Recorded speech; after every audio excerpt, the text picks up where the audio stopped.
First, log into the Big Data dashboard of the IoT Management Platform.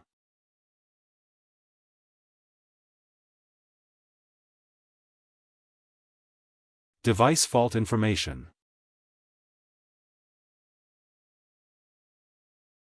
Device activation. Click Devices, click Product Management.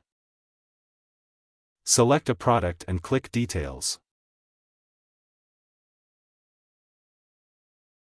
Click Failure Data Points, and then click Custom Failure Data Points. In the pop-up, you can customize the data points.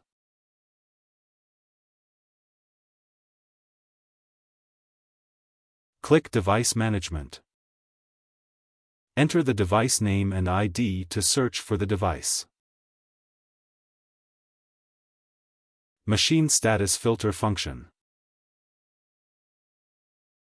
Click Details to view the Power World heat pump details.